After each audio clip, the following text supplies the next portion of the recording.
October 16th, 1993, 1:17 a.m. The phone rang at my parents' home. I answered on the second ring. I pretty much knew who was calling. The voice on the other end spoke for maybe 10 seconds. My reply was even shorter. Do not resuscitate. I was 18 years old when I lost my father. Several years later, I was reading the book by Ernest Becker, The Denial of Death. He won the Pulitzer Prize for it in 1972. And I'll paraphrase an entire book in 3 sentences. It said, man is the only sentient species who at a very early point in his life knows that he will cease to exist, and that he does everything he can to run, shield, and hide himself from that inevitable truth. And so now you know how I became a futurist. That was my running.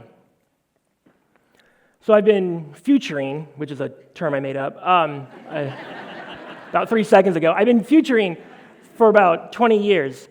And when I first started, I would sit down with people and I'd say, hey, let's talk 10, 20 years out. And they'd say, great.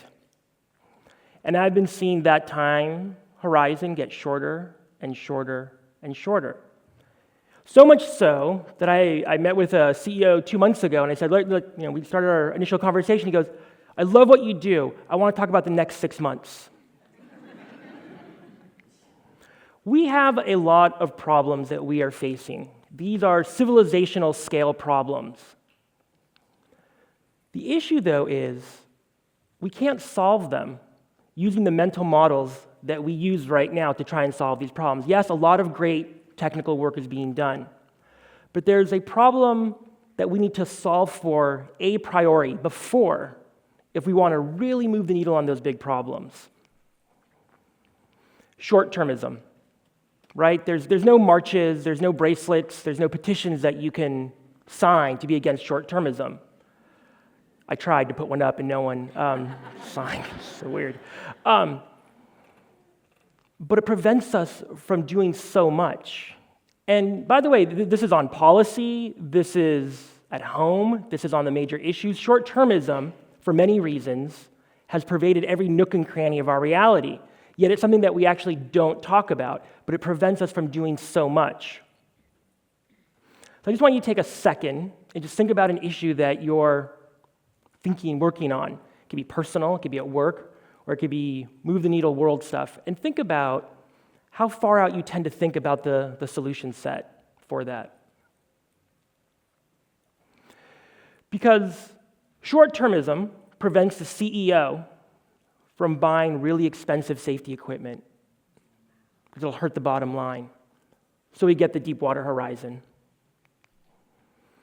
Short-termism prevents teachers from spending quality one-on-one time with their students. So right now in America, a high school student drops out every 26 seconds. Short-termism prevents Congress, sorry if there's anyone in here from Congress, or not really that sorry, from putting money into a real infrastructure bill. So what we get is the I-35 bridge collapse over the Mississippi a few years ago, 13 killed. It wasn't always like this. We did the Panama Canal. Pretty much have eradicated global polio. We did the Transcontinental Railroad, the Marshall Plan. And it's not just big physical infrastructure problems and issues, women's suffrage, the right to vote. But in our short-termist time, where everything seems to happen right now, and we can only think out past the next tweet or timeline post, we get hyper-reactionary. So what do? We take people who are fleeing their war-torn country, and we go after them. We take low-level drug offenders and we put them away for life. And then we build McMansions without even thinking about how people are going to get between them and their job. It's a quick buck. Now, the reality is for a lot of these problems, there are some technical fixes, a lot of them. I call these technical fixes sandbag strategies, right? So you know there's a storm coming, the levee is broken, no one's putting any money into it, You surround your home with sandbags, and guess what? It works. The storm goes away, the water level goes down, you get rid of the sandbags. And you do this storm after storm after storm. And here's the insidious thing. A sandbag strategy can get you reelected. A sandbag strategy can help you make your quarterly numbers. Now, if we want to move forward into a different future than the one we have right now, because I don't think we've hit, 2016 is not peak civilization. I think there's some more we can do. So the issue with short-termism, there's a lot of technical fixes. I could spend the next 4 hours going down a list of tax policy, insurance, just a litany of things that we could do to tackle short-termism, and those are being worked on. But my argument is that unless we shift our mental models and our mental maps on how we think about the short, it's not going to happen. And so what I've developed is something called Longpath, and it's a practice. And Longpath isn't a kind of a one-and-done exercise. I'm sure everyone here at some point has done an off-site with a lot of Post-it notes and whiteboards, and you do I was laughing, and you do, no offense to the consultants in here who do that, and you do a long-term plan, and then 2 weeks later, everyone forgets about it, right? Or a week later, if you're lucky, 3 months. It's a practice because it's not necessarily a thing that you do. It's a process where you have to revisit different ways of thinking for every major decision that you're working on. So I'm going to go through those 3 ways of thinking. So the first, I'm going to say it slow so I can say it properly. Transgenerational thinking. I love the philosophers, Plato, Socrates, Habermas, Heidegger. I was raised on them. But they all did one thing that didn't actually seem like a big deal until I really started kind of looking into this. And they all took, as a unit of measure for their entire reality of what it meant to be virtuous and good, the single lifespan, from birth to death. Here's the problem with these issues. They stack up on top of us, but because the only way we know how to do something good in the world is if we do it between our birth and our death. That's what we're programmed to do. If you go to the self-help section in any bookstore, it's all about you, which is great, unless you're dealing with some of these major issues. And so with transgenerational thinking, which is really kind of transgenerational ethics, you're able to expand how you think about these problems. What is your role in helping to solve them? Now, this isn't something that just has to be done at the Security Council chamber. It's something that you can do in a very kind of personal way. So every once in a while, if I'm lucky, my wife and I like to go out to dinner. And we have 3 children under the age of 7. So you can imagine it's a very peaceful, quiet meal. So we sit down, and literally all I want to do is just eat and chill, right? And my kids have a completely and totally different idea of what we're going to be doing. And so my first idea is my sandbag strategy, right? It's to go into my pocket and take out the iPhone and give them Frozen or some other best-selling game thing. And then I stop, and I have to kind of put, because I'm doing this, I have to put on this transgenerational thinking cap. I don't do this in the restaurant because it'd be bizarre, but I have to, I did it once, and that's how I learned it was bizarre.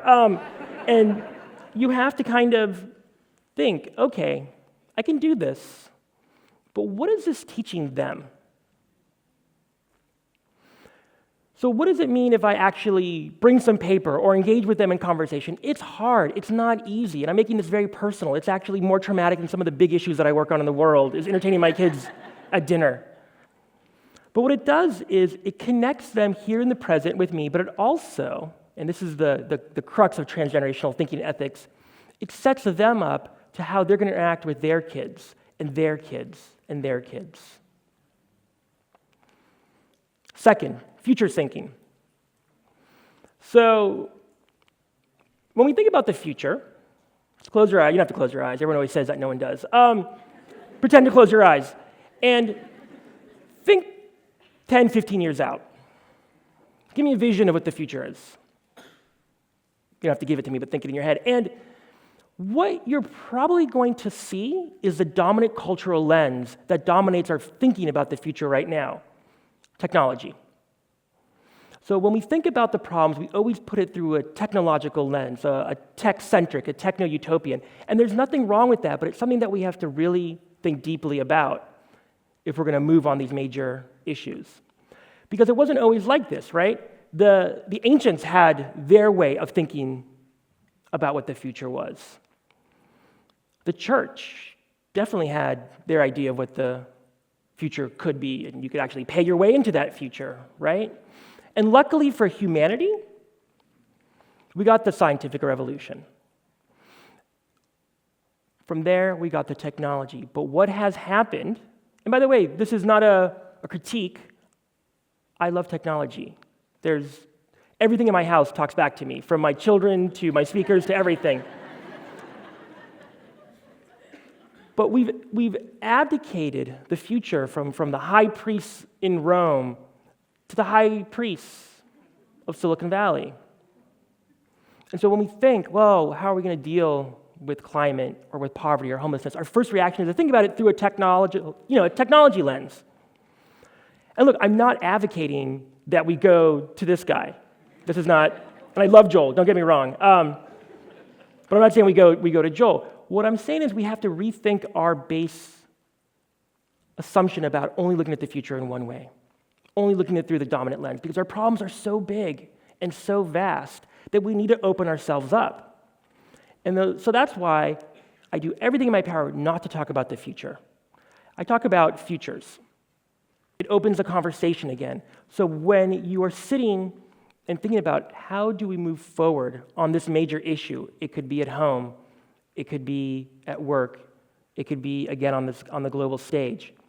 Don't cut yourself off from thinking about something beyond technology as a fix, because we're more concerned about technological evolution right now than we are about moral evolution. And unless we fix for that, we're not going to be able to get out of short-termism and get to where we want to be. The final, telos thinking. This comes from the Greek root, ultimate aim and ultimate purpose. And it's really asking one question. To what end? When was the last time you asked yourself, to what end? And when was the last time, and when you asked yourself that, how far out did you go? Because long isn't long enough anymore. 3-5 years doesn't cut it. It's 30, 40, 50, 100 years. Now, in Homer's epic, the Odyssey, Odysseus had the answer to his what end. It was Ithaca. It was this bold vision of what he wanted to return to Penelope.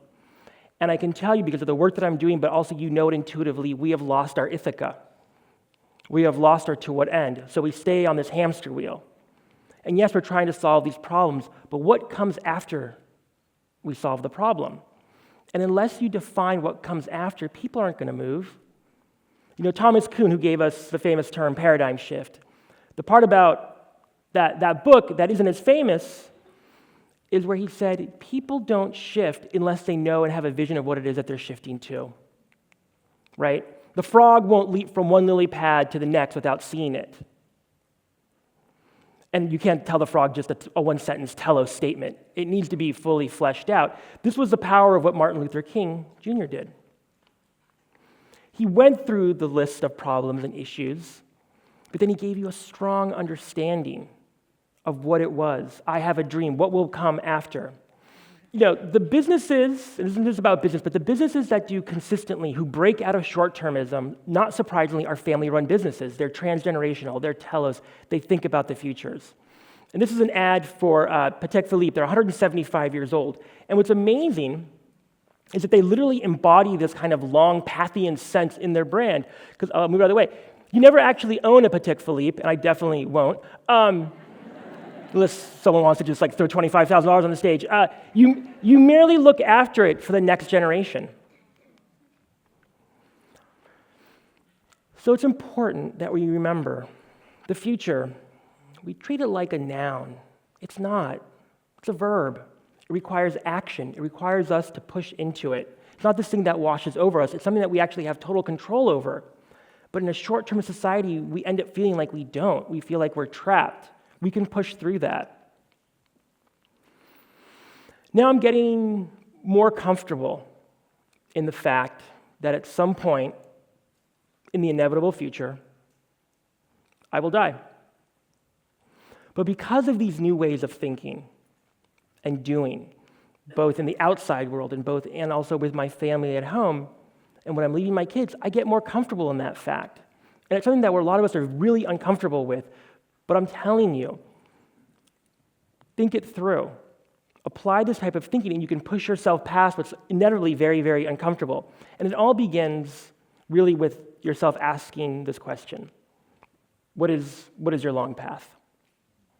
But I ask you, when you ask yourself that, now or tonight or behind the steering wheel or in the boardroom or the situation room, push past the long path, what's my long path the next 3 years or 5 years? Try and push past your own life if you can, because it makes you do things a little bit bigger than you thought were possible. Yes, we have huge, huge problems out there. With this process, with this thinking, I think we can make a difference. I think you can make a difference, and I believe in you guys.